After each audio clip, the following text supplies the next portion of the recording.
Hello everyone, welcome back again to the channel. So guys, today I'm gonna be reacting to this particular video titled Top 25 Place to Visit in Germany. Okay, traveling guides. So guys, without further ado, let's just go check it out. What's up, Because guys? I My myself, name is Ryan I Shirley, really and want to I see want to show those you some places of my favorite because I based places in in the Deutschland. magical Okay country guys, Germany. so let's So here is go. my Germany Yeah. top 25.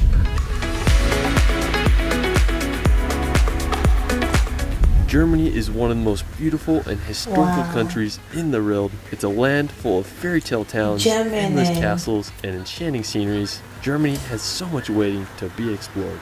Let's start this video off at Germany's highest mountain, the Zugspitze. Now with a height of 2,962 meters, it's easily one of the most impressive mountains in the country. Zugspitze is located in southern Germany, and the easiest way to get to the top of the mountain is by a cable car. It costs around 60 euros, and it's one of the biggest gondolas I've ever been in. Honestly, an engineering phenomenon and a little scary going up. And once you reach the top, you can Wow, explore the beautiful. mountain station. I mean, it really blew me away up there. It totally reminded me of an evil villain's lair. One thing that I thought was interesting is you can walk through this tunnel and it'll take you to the Austrian side of Zugspitze. Now from the platform on the German side, you can see the summit cross. Me and my brother decided we wanted to climb to the top. The snow made it a little sketchy, but we held on tight to the iron wire and climbed a ladder and made it to the cross. I mean, the views were unreal up there. I mean, if you go in the summertime, I'm sure it's not as sketchy to summit this. Now after Zugspitze, you can take the cable car down to visit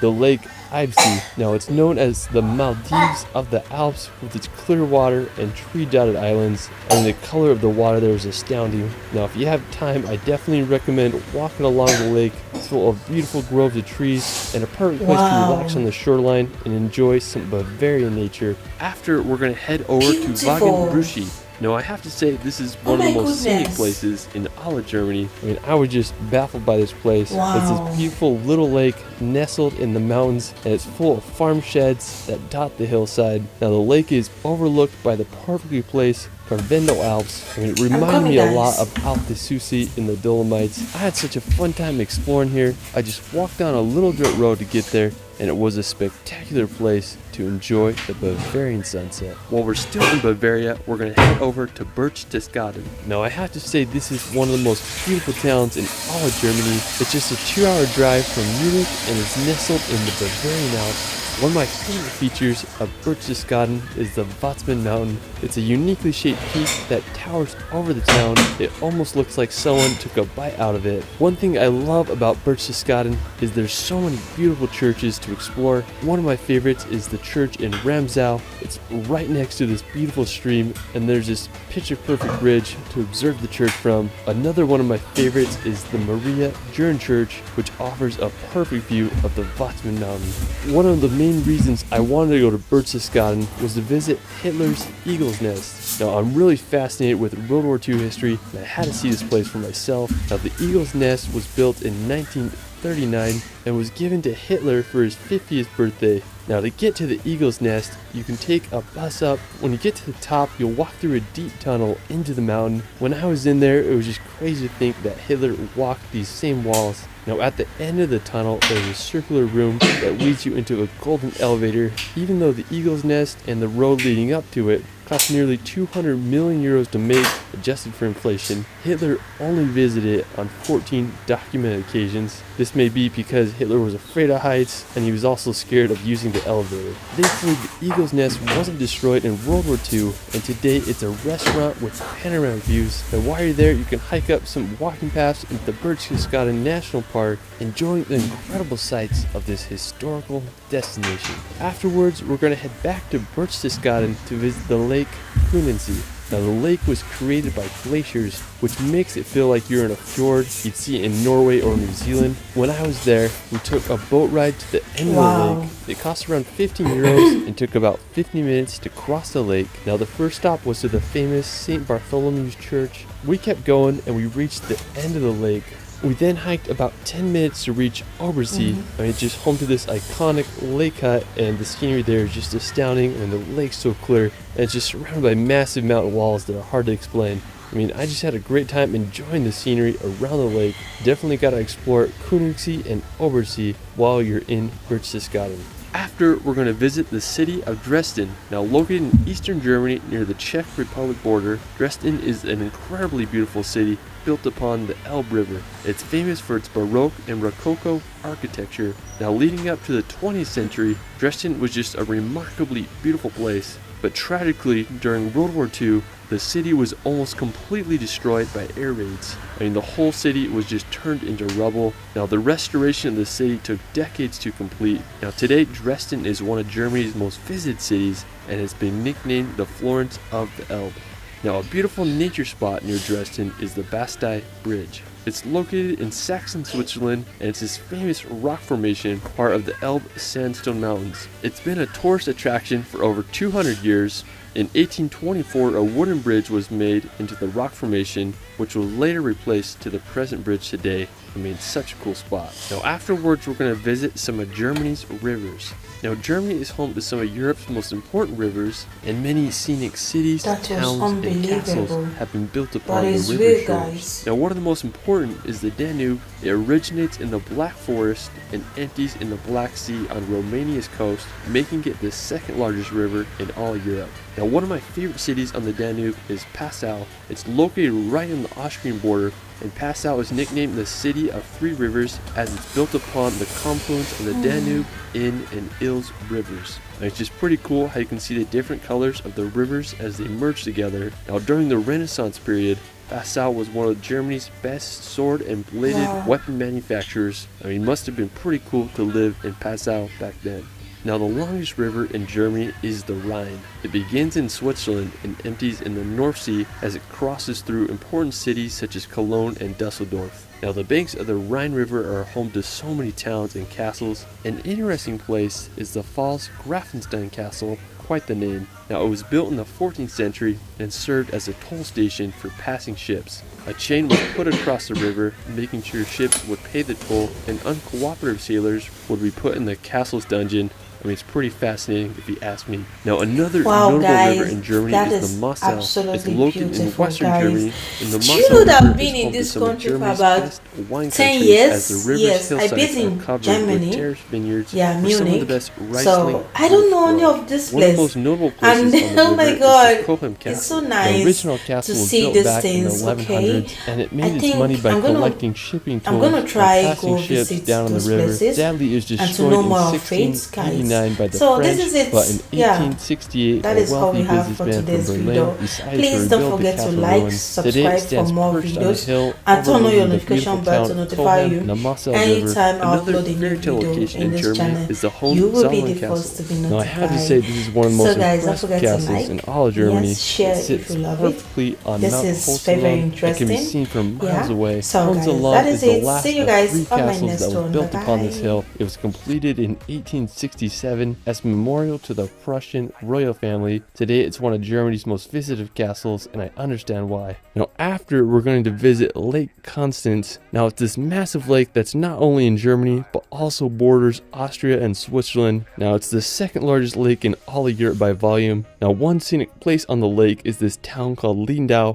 Now, what makes it so unique is that it's this island. Now, it was first mentioned by a monk in the 9th century, and during medieval times, it became quite the fortified city. Today, it's a popular place to visit. I just love the harbor and just the fact that it's an island. I mean, just such a cool place. Another picturesque city on Lake Constance is Meersburg. It's located right on the shores, and it's a historical town lined with beautiful colored houses. After, we're going to visit the capital city of Berlin. Now, today, Berlin is a thriving capital with a population of over 3.6 million people. It's an incredible city with a complicated history. Now, Berlin was first documented in the 13th century. During World War II, it was the headquarters of Hitler's Third Reich and became the most heavily bombed city in history. After the war, Berlin was divided into the East and West Berlin. With the end of the Cold War, East and West Berlin were finally reunited in 1990. So one of my favorite spots is the Brandenburg Gate. It's this 18th century neoclassical monument that is Germany's national symbol of unity and peace. You can also check out the Berlin Wall Memorial to see remnants of the historical wall. After Berlin, we're going to head over to Hamburg. Located in northern Germany on the Elbe River,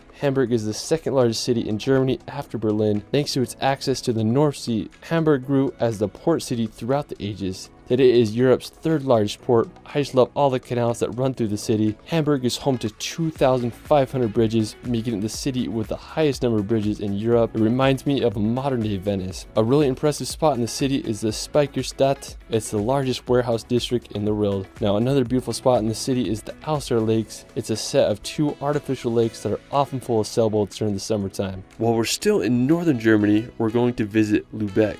Now located just an hour's drive from Hamburg, Lübeck is the second largest city on Germany's Baltic coast. Lübeck is famous for being the de facto capital of the Hanseatic League, which was a medieval organization that dominated maritime trade between the 13th and 15th centuries. Even after the Hanseatic League fell apart in 1669, Lübeck remained an important trading town on the Baltic Sea. Today, Lübeck is one of northern Germany's most beautiful cities, and it's nicknamed the City of Seven Towers thanks to its prominent church towers that dot the city. My favorite feature of Lübeck is the Holsten Gate.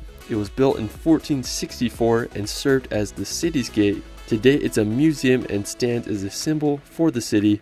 I just love its 2 Gothic towers, and they kind of have a lean on them. Such an incredible structure.